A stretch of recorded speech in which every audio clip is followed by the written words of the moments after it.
नमस्ते, मैं हूँ डॉक्टर प्यूरी, कंसल्टेंट पीडियाट्रिशियन बचपन किड्स क्लिनिक से। आज एक टॉपिक के बारे में डिस्कस करेंगे जो थोड़ा नॉन मेडिकल टॉपिक है। हालांकि ये बहुत ज़रूरी टॉपिक मेरे हिसाब से है। ऐसा कभी हुआ है कि आपके बच्चे बोर हुए हो? ऐसे बहुत सारे इंसिडेंट्स हुए होंगे। इनफैक्ट बच्चे क्या, बड़े भी कहीं कहीं सिचुएशन में बोर हो जाते हैं। अब कुछ पेरेंट्स उस चीज सिचुएशन को हैंडल कैसे करते हैं कि भाई उसको कुछ दे दिया खेलने के लिए, थोड़ा टाइम तक उसको मोबाइल दे दिया, ब्लॉक्स दे दिए, कुछ भी एक्टिविटी उसको दे दिया, और उसके बाद जब खुद फ्री होते हैं तब उसके साथ खेलने लगते हैं। या कुछ पेरेंट्स स्पेसिफिकली उस टाइम के लिए बच्चे के पास चले जाते हैं कि मेरा बच्चा बोर हो रहा है। अगर मैं ये बोलूँ कि boredom is important in our life, तो आपको कैसा लगेगा?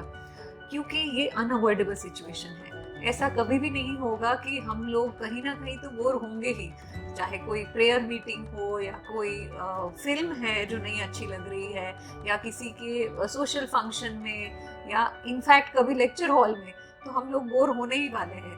तो ये अनअवॉइडेबल सिचुएशन है। एक तरीका होता है गाइड बट डोंट गिव। आप उसको आइडियाज बता सकते हो कि आपको इस सिचुएशन में क्या तुम्हें ये करना है, क्या तुम्हें ये करना है, and let them choose and decide what they want to do.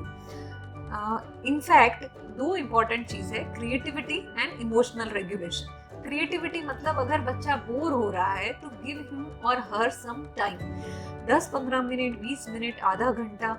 हो सकता है बच्चा उसमें कुछ नया ही सोच के आए।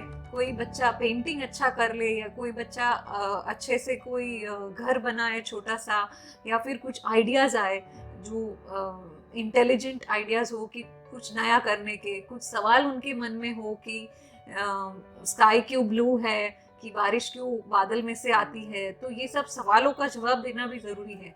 बिल्कुल ऐसे मौके ही नहीं देना कि बच्चा बिल्कुल बोर ही नहीं हो रहा है। उसको कुछ ना कुछ कॉन्स्टेंटली देते रहने से उसकी डिमांड बढ़ती जाएगी और उनकी अपनी क्रिएटिविटी कम हो जाएगी।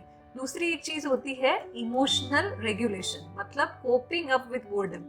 आज हम लोग भी, जब मैं आपको एग्जांपल दूंगी, जब भी कोई भी पेरेंट्स, हम लोग ही है, जब भी फ्री टाइम मिलता है हमारा हाथ सीधा हमारे मोबाइल पे जाता है। अगर हमारा ही हाथ मोबाइल पे जा रहा है, we are role model for our children, तो उन लोगों का तो डेफिनेटली जाएगा। और बच्चों को वंस इन अ वाइल ठीक है, पर बाकी टाइम अगर आप उनको यूट्यूब या कोई भी डिजिटल थिंग देते हो तो उसकी जो ब्लू लाइट है, अगेन मेलेटोनिन हार्मोन को सप्रेस करती है जो स्लीप के लिए है। तो उनका पूरा जो साइकिल है, पूरी नींद नहीं होती है बच्चों की, तो वो इंटेलिजेंस भी, इनफैक्ट उनकी कॉग्निटिव स्किल्स भी कम हो जाती है। दूसरा, coping up with emotional things like problem solving approach.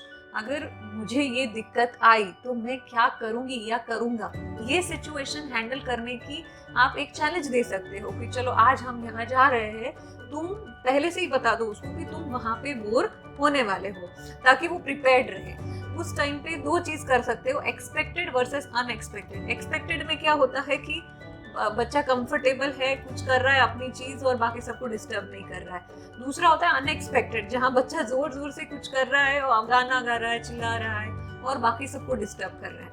तो एक्सपेक्टेड में आप उसको पहले से बोल सकते हो कि let's say we are waiting for a flight के लिए वेट कर रहे हैं, डॉक्टर के ऑफिस के लिए वेट कर रहे हैं, व्हाट कैन यू डू। तो भाई आप आजू बाजू के लोगों को गिन सकते हो, वंस इन अ वाइल आप डिस्ट्रैक्ट होके अपनी पुरानी मूवी याद कर सकते हो, अपनी स्टोरी याद कर सकते हो, अपना गाना याद कर सकते हो।